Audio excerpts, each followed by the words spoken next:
I almost didn't meet Jessica because I had already made a very serious plan with a frozen pizza and my couch.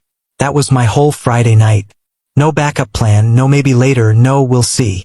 I had changed into sweatpants, put my phone face down, and decided the world could survive without me for one night. Then Jake called. I let it ring twice because I already knew what he wanted. Jake Miller never called on a Friday night just to check in.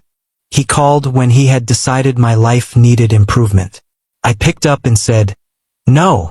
He laughed right away. "You don't even know what I'm asking. You're asking me to go somewhere. I'm asking you to stop living like a retired mailman. I'm 29. Exactly. Too young to be this boring." I opened the freezer and looked at the pizza like it might defend me. "I'm not going. You said that last time. And I meant it last time. Cole, it's just a house party. People, drinks, music, normal human stuff. You remember people, right?" I remember not liking most of them. Jake sighed like I was making his life difficult on purpose. "Come for 1 hour. If you hate it, you can leave and I'll never mention it again." "That's not true." "No, it's not. But it sounded fair." That was Jake. He could push without making it feel like pressure, which was how he got away with it. We'd been friends long enough that he knew every weak spot I had. He knew I'd say no 3 times and still grab my keys if he kept talking. 20 minutes later, I was driving across town, annoyed at myself and at him, with my good jacket over a t-shirt that still smelled faintly like laundry soap. The party was already full when I got there. Not a few people hanging out, full. More like every room had too many shoulders in it, and everybody was talking louder than they needed to because the music was doing its best to shake the windows loose. Jake met me near the front hallway with a plastic cup in one hand and that proud look he got when he thought he'd fixed me. "You came," he said, "for 1 hour. You always say that. This time I'm serious." "You're never serious when you're wearing that jacket." Before I could answer, someone called his name from the kitchen, and he pointed at me like I was a dog he'd told to stay. "Don't disappear. I'm already thinking about it." "Of course you are." Then he was gone, swallowed by people he somehow knew from 3 different parts of his life. Jake could walk into a room full of strangers and leave with weekend plans. I could walk into that same room and immediately start looking for a quiet corner. I made it through the living room, past 2 guys arguing about a basketball game nobody was watching, past a woman laughing too hard at something that didn't sound funny, and past a table covered in cups, chips, and 1 sad bowl of salsa nobody trusted. I checked the time. I had been there 8 minutes. That was when I saw her. She was standing near a window that had been cracked open about an inch, like that tiny strip of air was the only thing keeping her there. Short copper-red hair, black sweater, 1 hand wrapped around a cup she hadn't touched. She wasn't scrolling her phone. She wasn't pretending to laugh. She was just watching the room with this calm, dry expression, like she had already reviewed the whole situation and found it poorly organized. I don't know why I walked over. I wasn't usually the guy who walked over, but she looked exactly how I felt. I stopped beside her, gave the room a quick look and said, "You look like you're planning your escape."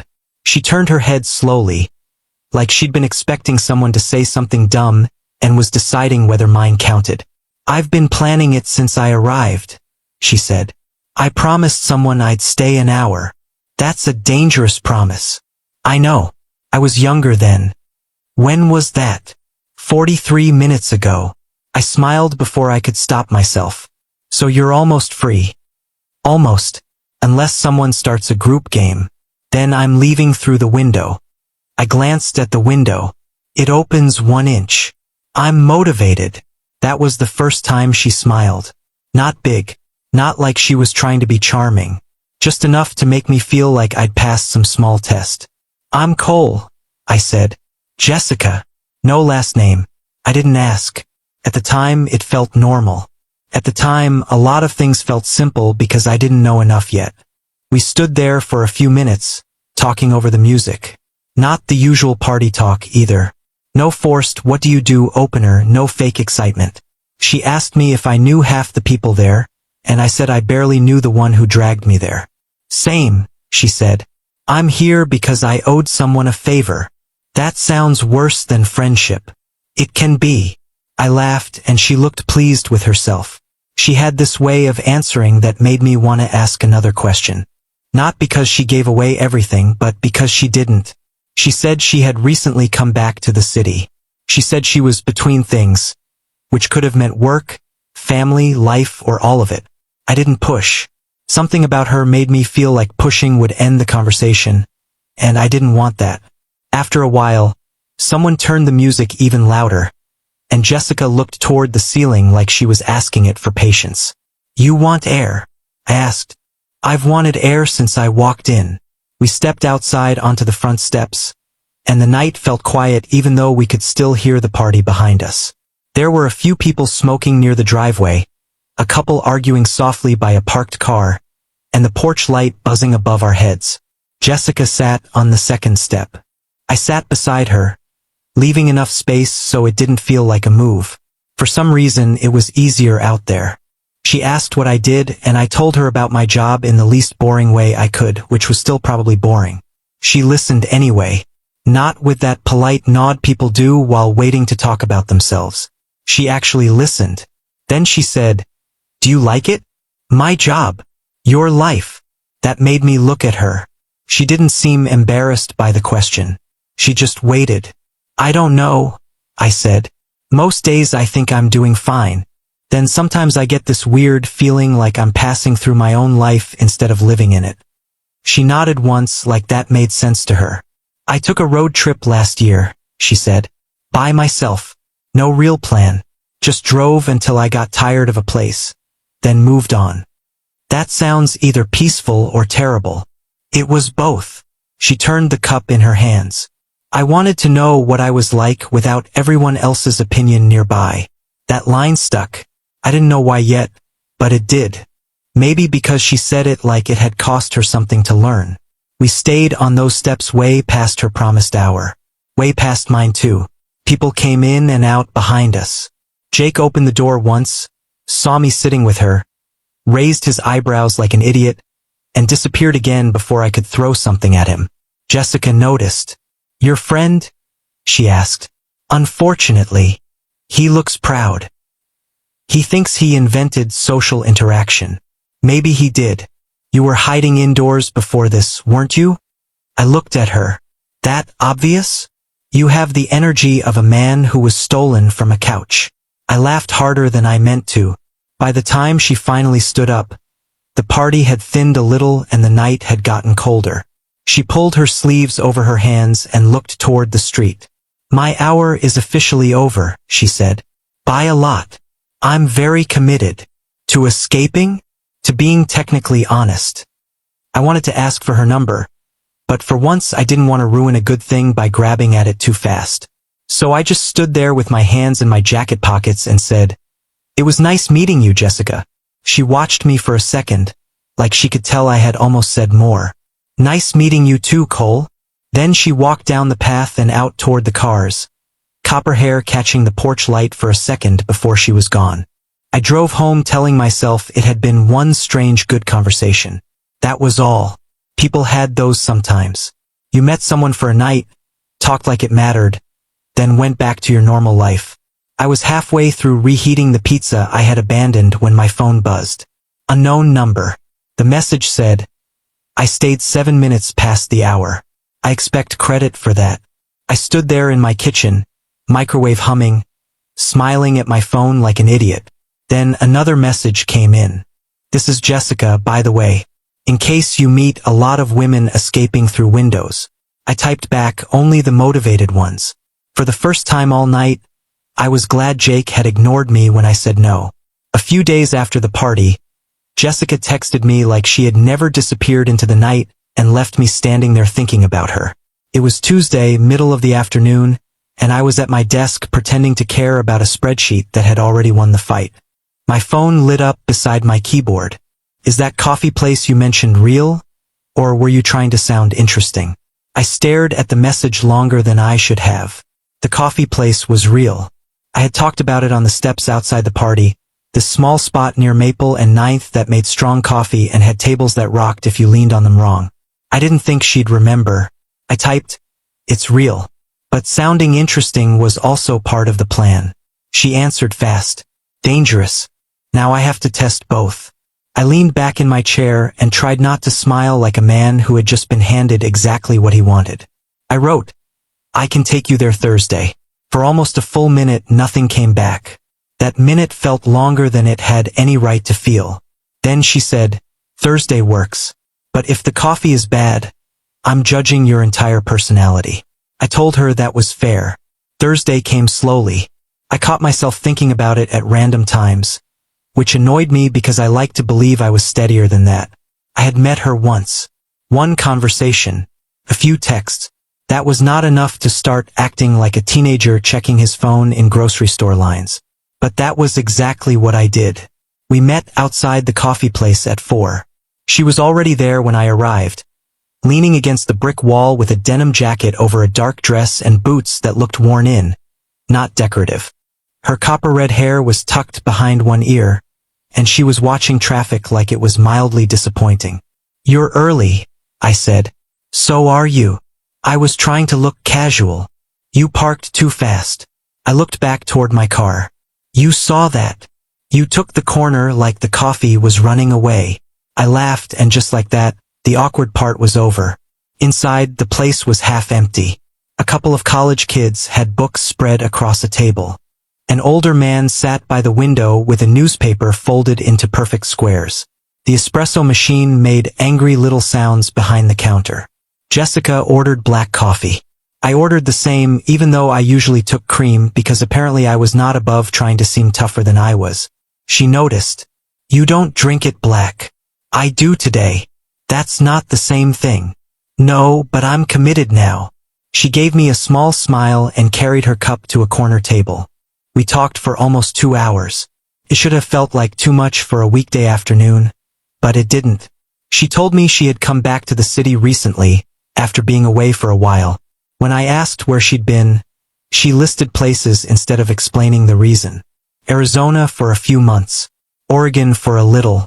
A town in Colorado where she worked at a bakery and learned that waking up at 3 in the morning made her a worse person. Why come back? I asked. She looked down at her coffee, thumb moving over the edge of the cup. Family stuff, she said. Complicated. Not terrible. Just old. I could tell that was the line, so I nodded and didn't step over it. I get that, I said. You do. Not exactly. But I get not wanting to turn a simple coffee into a full report. That made her relax. I saw it happen in her shoulders first. Thank you, she said. People usually hear complicated and treat it like a locked box they personally need to open. I'm lazy. I leave boxes alone. Good quality in a man. When we left the coffee shop, neither of us said goodbye right away. We just started walking. It was cool out, the kind of late afternoon where the sidewalks looked washed clean and everybody seemed to be heading somewhere important except us. We passed a hardware store, a flower shop, a little market with fruit stacked outside in green crates. Jessica stopped to look at a pile of oranges like they had personally offended her. These are too shiny, she said. That's your complaint? They look like they know something. You judge fruit hard. I judge everything hard. I'm just polite about it sometimes. I told her about Jake then. Not in some serious way. He came up because we passed a bar where he and I used to play trivia and lose to a team of retirees who knew every president, every river, and every movie from before 1985. My best friend, Jake, still thinks they were cheating. I said. Maybe they were. They were 70. That means they had time to plan. I laughed. She didn't react strangely to his name. Not in any way I noticed. She just kept walking beside me, hands in her jacket pockets, eyes forward. Later, I would replay that moment more times than I wanted to admit, trying to find a pause, a blink, anything. But if it was there, I missed it. At the end of the walk, we stopped near her car. I wanted to ask when I could see her again, but she beat me to it. So, she said, do you always pretend not to like leaving your apartment, then turn out to be decent company? Only when forced. Should I thank the friend who forced you? Never. It'll only encourage him. She smiled and opened her car door. I drove home with that easy, dangerous feeling in my chest. The kind that makes normal roads look different. The kind that makes you think maybe you didn't miss your chance at something. Maybe it had just taken a while to show up. That weekend, I went to Jake's house like I had 100 times before. His parents still lived in the same place. A 2-story house with a narrow driveway, a basketball hoop with a cracked base, and a kitchen that always smelled like somebody had recently cooked too much food. I didn't knock. I never knocked there. Jake's mom had yelled at me years ago for acting like a guest. I walked in through the side door and called, "Anybody alive?" "In the kitchen," Jake shouted. I stepped in, already ready to make some joke about how he sounded too comfortable. Then I saw Jessica. She was standing at the counter beside Jake's mother, drying a plate with a dish towel like she had done it 1,000 times. She looked completely at home. Not party at a stranger's house home. Real home. Family home. For a second, neither of us said anything. My hand was still on the doorframe. Jake's mother turned first. "Cole, honey, there you are." Jake came in from the dining room carrying 2 plates and grinned. "Perfect timing," he said. "Cole, this is my sister Jessica. She's staying with us for a while." The room did not move, but it felt like it did. My first thought was that I had heard him wrong. My second thought was worse. Jessica had not heard him wrong at all. She looked at me, calm on the outside, but her fingers tightened slightly around the dish towel. "We actually met," she said, "at that party last Friday." Jake looked between us and laughed. "No way. Seriously?" "Yeah," I said, because my mouth had to do something. "Small world. See," Jake said, pointing at me. "This is why you go places. Life happens when you stop being weird." I wanted to tell him to shut up. I wanted to ask Jessica why she hadn't said anything. I wanted to walk back out the side door and keep walking until none of this was true. Instead, I sat through dinner. It was awful in the quietest possible way. Jake talked about work. His dad asked me about my car. His mom kept putting more food on everyone's plate. Jessica sat across from me and answered questions like a normal person, but every time our eyes met, there was a whole second conversation happening underneath the table. "So you knew?" "I can explain." "When?" "Not here." Jake didn't notice. Or if he did, he didn't understand it. He was relaxed, loud, comfortable. He kept calling Jessica Jess, which made everything worse because it reminded me she had a whole life attached to him. A history I had not been invited into. After dinner, Jake and his dad went to look at something in the garage. His mom went upstairs to find some old photo she wanted to show Jessica. That left the 2 of us alone in the kitchen. The second the house got quiet, I turned to her. "Did you know?" Jessica set a plate in the sink carefully. Too carefully. "At the party?" "No." "But after?" She looked at me then. "After, yes." "Before coffee?" Her silence answered before she did. "Yes," she said. I took a breath and looked away toward the fridge, because looking at her was making it harder to stay angry and easier to be stupid. "You knew I was Jake's friend." "I figured it out after the party," she said. "He mentioned you the next day. Cole, quiet guy, works downtown, had to be dragged there. It wasn't hard. And you still texted me." "Yes." "And you still met me for coffee." "Yes." I laughed once, but there was nothing funny in it. "That's not a small detail, Jessica." "I know." "No, you don't. Jake is my best friend." "He's my brother." "Exactly. So you knew what this was and I didn't." Her face changed then. Not defensive, not cold. Just hurt enough that I could see it. "I didn't plan it," she said. "I like talking to you. That was all at first." "At first." She didn't answer. That silence did more than any answer could have. I lowered my voice. "You should have told me before coffee." "I know. But you didn't." "No." "Why?" She leaned back against the counter and crossed her arms. Not like she was trying to fight me. More like she needed something to hold on to. "Because for once I was talking to someone who didn't already know where to place me," she said. "You didn't look at me like Jake's sister. You didn't know old stories. You didn't know what my family thinks I am or what I used to be like. You just talked to me." I hated that I understood it. I hated it because understanding did not make it okay. That's not the same as being honest, I said. I know, she said again, softer this time. We heard footsteps upstairs, and both of us went quiet. I stepped back from the counter. I should go. Cole. I stopped, but I didn't turn fully toward her. I'm sorry, she said. I nodded once because I didn't trust myself to answer. Jake came back in from the garage and clapped a hand on my shoulder like nothing in the world had changed. You leaving already? Yeah, I said. Early morning. It's Saturday tomorrow. Still early. He gave me a strange look, but he let it go. The whole drive home, guilt sat beside me like another person in the car. I hadn't done anything wrong, not exactly. I hadn't known. I hadn't lied. Nothing had really happened beyond coffee, walks, messages, and the kind of wanting that makes you nervous. But Jake's name was now tied to all of it, and that changed everything. By the time I got back to my apartment, I knew what the right thing was supposed to be. Stay away. Let it fade. Tell myself it was bad timing and be grateful I found out before it got worse. The problem was, when I closed my door and stood alone in the quiet, I didn't feel grateful. I felt like I had already lost something. For 11 days, I did exactly what a sensible man was supposed to do. I didn't text Jessica. I didn't ask Jake about her. I didn't drive anywhere near the coffee shop, even though it was on the way to 2 places I normally went. I took longer routes like an idiot, as if a building could look at me and know I was avoiding it. Around Jake, I acted normal. That was the part that felt worst. We watched a game at his place on Sunday. He yelled at the TV, threw chips at me when I didn't agree with him, and complained about his fantasy team like the whole country had failed him personally. I laughed at the right times. I made jokes.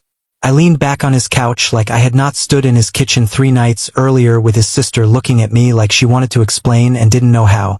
Jessica wasn't there that day. I was relieved. I was disappointed. Both feelings made me feel like garbage. By day 6, I had convinced myself it would pass. By day 7, I realized I was checking my phone every time it buzzed. By day 9, I started getting annoyed at Jessica for not texting me, which was unfair because I was the one pretending to be responsible. On day 11, she sent one message. I finally got that chord right. Mostly, the guitar and I are no longer sworn enemies. I read it 3 times. It was such a small thing. No pressure. No, we need to talk. No apology. Just a little doorway left open. I should have left it alone. Instead, I typed back, mostly is a major step in any healthy relationship. 3 dots appeared almost immediately. She wrote, "Are we talking about me and the guitar or you and common sense?" I stared at the message and laughed under my breath, and that was when I knew I was in trouble. Not dramatic trouble. Not movie trouble. Real-life trouble, which was always quieter and harder to explain. After that, we didn't fall back into everything all at once. We acted like careful people for maybe a week. Messages first. Short ones. Then longer ones. She told me she was looking at apartments because staying at Jake's parents' house was making her feel 16 again. I told her I understood that, even though my mother lived 2 states away and still managed to make me feel 12 over the phone. Then coffee happened again. This time, neither of us called it a date. We met on a cloudy afternoon and sat outside because the place was too crowded inside. She wore a green jacket and had a guitar pick tucked into the pocket like she wanted the world to know she was trying. "I almost didn't come," I said. She looked up from her cup. "I know. That confident? No. You just looked like a man arguing with himself from across the street. You saw me? You stood by that parking meter for a full minute." I rubbed my face. "Great. It was kind of nice," she said. "Not smooth, but honest." That word landed between us. Honest. Neither of us touched it right away. We started meeting in pieces after that. A walk by the river. A Saturday market where Jessica bought tomatoes she didn't need because the woman selling them had trustworthy eyes. 10 minutes outside the library that turned into an hour. Little things that didn't look like much from the outside, but inside them, something kept building. And every good moment had Jake underneath it. I'd be walking beside her, listening to her talk about the tiny apartment she wanted, and suddenly I'd picture Jake's face if he knew. Not angry exactly. Worse, confused, hurt, like I had taken something familiar and moved it behind his back. Jessica knew it too. One night, we sat on a bench near the river while the wind kept pushing her hair into her eyes. She was talking about a job interview she didn't want to care about but clearly did. I hate that everybody expects me to come back and become some improved version of who they remember, she said. Like I was away at a repair shop. What do you want them to see? She looked at the water for a while. I don't know yet. That's the point. Then she glanced at me. With you, I don't feel like I'm being compared to some old version of myself. I didn't know what to say to that without saying too much. So I said, I just know you now. Yeah, she said quietly. That's why I wanted to keep talking to you. I should have said Jake's name then. I should have told her we had to deal with it before this got any deeper. Instead, I reached over and took her hand. She looked down at our hands like it was both a relief and a mistake. She didn't pull away. A week later, Jessica got the apartment. It was on the second floor of an old brick building above a closed tailor shop. The hallway smelled like dust and lemon cleaner. The stairs leaned a little to the left. The apartment itself was small but bright, with tall windows, uneven floors, and a kitchen barely big enough for two people to stand in without negotiating. She loved it right away. It's crooked, I said, standing in the middle of the living room. So am I. You have one closet. I have very few ball gowns. The radiator sounds like it's thinking. At least something in here is. She had almost no furniture yet, but she had bought a heavy wooden bookshelf from a guy online who swore it was easy to move. That guy was a liar. I helped her drag it up the stairs on a Thursday evening, and by the time we got it inside, my shirt was stuck to my back and Jessica was sitting on the floor laughing so hard she couldn't help lift the last corner. You are not useful right now, I said, breathing hard. I'm emotionally supportive. You're pointing and laughing. That's my style of support. We finally got the bookshelf against the wall. It tilted slightly until I folded a piece of cardboard under one side. Jessica stood back with her hands on her hips and nodded like we had built a house. There, she said. My first adult object. A bookshelf. Exactly. Serious people own bookshelves. You have 6 books. I'll grow into it. After that, we ended up in the tiny kitchen, drinking water from mismatched mugs because she had not found her glasses yet. The apartment was quiet except for traffic outside and the occasional thump from upstairs. She leaned against the counter. I stood by the fridge. We were close enough that moving one step would change everything. Neither of us moved for a while. Then Jessica said, I've tried to be sensible. I looked at her. Yeah, I really have. I know. Do you? I nodded. I've been taking different streets to avoid a coffee shop. That got a small smile out of her, but it faded quickly. This isn't working, she said. No. We keep acting like we're still deciding. I set my mug down. I think we decided a while ago. Her eyes stayed on mine. What about Jake? She asked. There it was. The name we kept stepping around like a crack in the floor. I don't know, I said. But I know I don't want to keep pretending I don't care about you. She looked down, took a slow breath, then looked back up. I don't want to pretend either. I stepped closer. Not fast. Not like I was trying to win. Just close enough that she could stop it if she wanted to. She didn't. When I kissed her, it felt like the end of every excuse we had been using. Her hand caught the front of my shirt, and mine went to her waist, and for once neither of us made a joke to break the tension. The apartment, the boxes, the crooked shelf, Jake, the waiting, all of it seemed to go still for a little while.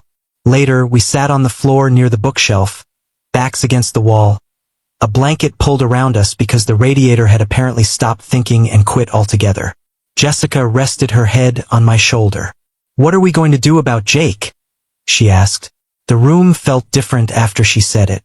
Not ruined, just real again. I don't know how to say it, I said, carefully. He's going to think I lied to him. We did hide it. I closed my eyes for a second. She lifted her head and looked at me. Cole, I'm not saying that to blame you. I'm in this too. I know. We have to tell him soon. I know, I said again. I don't want him finding out some other way. That was the sentence I would hate myself for later. Because we waited. Not long in calendar days, but long enough. Long enough for me to tell myself Saturday might be better. Long enough for Jessica to say she wanted to talk to him first, then change her mind because she didn't want to make it sound like I was hiding behind her. Long enough for both of us to keep choosing one more quiet evening over one hard conversation. Then Jake came over unannounced. It was a Wednesday night. Jessica was at my apartment, sitting on my couch with her legs tucked under her, laughing at my terrible collection of takeout menus. Her jacket was over the back of a chair. Her shoes were by the door.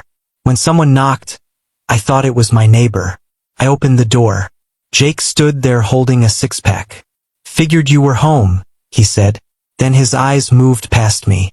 Jessica stood up from the couch. No one spoke for a second. Jake looked at her jacket, her shoes, the two glasses on my coffee table. Then he looked at me and I watched him understand. Not slowly. All at once. He stepped inside, but only barely. How long? He asked. His voice was calm. That made it worse. Jessica said, a little while. Jake nodded once, like he had received information at a meeting. I said, we were going to tell you. He looked at me then. When? I opened my mouth, but nothing useful came out. Jake gave a small laugh, not because anything was funny. He looked down at the six-pack in his hand, set it on the table by the door and nodded again. Right, he said. Jake, I said, but he was already backing out. He didn't yell. He didn't slam the door. He didn't call me anything. He just left. And somehow that was worse than anything he could have said. Jake didn't call the next day. That sounds small, but it wasn't. Jake always called, or texted, or sent some dumb video at midnight with no explanation. He was background noise in my life in a way I had never really noticed until it stopped. There was no "you alive" message. No complaint about work. No joke about me ruining his week by being boring. Just nothing. The first day, I told myself he needed space. The second day, I almost drove to his house, then sat in my car for 10 minutes and went back upstairs. By the end of the first week, the silence had settled into my apartment like another piece of furniture. Jessica noticed it too, even when I tried not to show it. She would come over or I would go to her place and we would be okay for a while. We'd cook something simple, or she'd show me a new part of the song she was learning, or we'd sit by the window in her crooked little apartment and talk about normal things. Then my phone would buzz on the table, and both of us would look at it. It was never Jake. One night, almost 3 weeks after he walked out, Jessica sat across from me on her floor with her guitar in her lap. She had been trying the same section over and over, stopping every time she hit the wrong note. You're doing the same thing with Jake, she said. I looked up. Playing badly? No. Stopping every time it gets uncomfortable. I leaned back against the couch. I texted him. You texted. Call me when you can. That's not the same. I don't want to pressure him. I know. She set the guitar down carefully. But there's a difference between pressuring someone and letting them know you're still there. I rubbed my hands over my face. She wasn't wrong. That was the worst part. I had been hiding behind the idea of giving Jake space because space was easier than saying the whole thing plainly. So I picked up my phone and wrote the message I should have written first. Jake, I'm not sorry for caring about Jessica. I can't say that and mean it. But I am sorry you found out the way you did. I'm sorry for every day I knew this mattered and still didn't tell you. You deserved better from me. I should have had the hard conversation before it became something you had to walk into. I'm here whenever you're ready, even if all you want to do is tell me I handled it badly. I stared at it for a long time before I sent it. Jessica didn't say anything. She just reached across the floor and put her hand on my knee. The message showed delivered. No reply came. 2 days later, Jessica called him. She told me after, sitting on the edge of her bed, turning the guitar pick between her fingers. I told him everything, she said. Everything. The party, coffee, that you didn't know who I was at first. That I knew before you did and should have told you. That it became real before either of us handled it right. How did he sound? She looked toward the window. Tired. That hit me harder than angry would have. He said anything about me? I asked. He said you should have told him. He's right. Yeah, she said softly. He is. Another week passed. By then, I had stopped expecting the phone to light up. Not because I was okay with it, but because hoping every hour was wearing me down. That Friday, I went to the sports bar on Pine by myself. It was the place Jake and I usually watched games when we didn't feel like pretending either of us had better plans. I don't know why I went there. Maybe habit. Maybe punishment. Maybe I wanted to sit somewhere that still felt like him without showing up at his door. The place was half full. A game was on every screen, sound low, captions running late. I took a seat at the bar and ordered a soda because I needed my head clear. Second quarter had just started when someone sat down on the stool beside me. I didn't look right away. I knew. Jake set his keys on the bar and stared up at the screen. For a few minutes, neither of us said anything. The bartender came over, saw Jake, and poured his usual without asking. That made my chest tighten for some stupid reason. Finally, Jake said, "Jessica called me." I nodded. She told me. She told me you didn't know at the party. I didn't. I believe that. I looked over then, but he was still watching the game. He took a slow breath. Doesn't fix the rest. No. You should have told me. I know. Not after you figured out the perfect speech. Not after it got easy. Before. I know, I said again. I was scared of messing everything up. Jake gave a short laugh. Great job avoiding that. I deserved that, so I took it. He turned his glass on the bar but didn't drink from it. You know what messed with me most? It wasn't that you liked her. I stayed quiet. It was walking in and seeing both of you already looking guilty. Like I was the last person in the room to find out my own life had changed. I swallowed. I'm sorry. I know you are. He finally looked at me. He looked tired, like Jessica had said. Not cold. Not done. Just hurt in a way that had nowhere clean to go. She seems different, he said. Jessica. No, the bartender. Yes, Jessica. Despite myself, I almost smiled. Jake looked back at the screen. Since she came back, she's been, I don't know, half there sometimes. Like she was waiting for somebody to tell her who to be, then mad when they did. He paused. But lately she seems more present. More herself. Mom noticed too. I didn't know what to say to that. I don't want to lose my sister, he said. And I don't want to lose my best friend either. Even though my best friend is apparently an idiot. That part was already known. Yeah, but usually in smaller ways. We sat there, and for the first time in weeks the silence didn't feel like a wall. It felt like something bruised but still standing. Jake turned toward me a little. Don't hurt her. I won't. No, don't answer fast. His voice stayed low, but it carried weight. I don't mean don't hurt her tonight or this month, when everything still feels serious and new. I mean a year from now too. And after that. Don't make me regret giving you room to be in her life. I nodded. I mean it, Jake. I won't treat her like something I stumbled into. He studied me for a second, then looked away. Good. That was all. No hug. No big speech. No instant return to normal. Then he tapped the bar with 2 fingers and said, You're buying the next round. I let out a breath I hadn't realized I was holding. Yeah, I said. I can do that. He nodded at the screen. And stop pretending you understand defensive rotations. You've been wrong for 10 years. Just like that, not fixed but open. After the game, I drove to Jessica's apartment. She opened the door before I knocked twice. Like she had been waiting near it and didn't want to admit that. Well? She asked. He showed up. Her face changed, careful hope mixed with fear. And he's still hurt. She nodded, eyes dropping. But he talked to me, I said. He said you seem more like yourself. He said he doesn't want to lose both of us.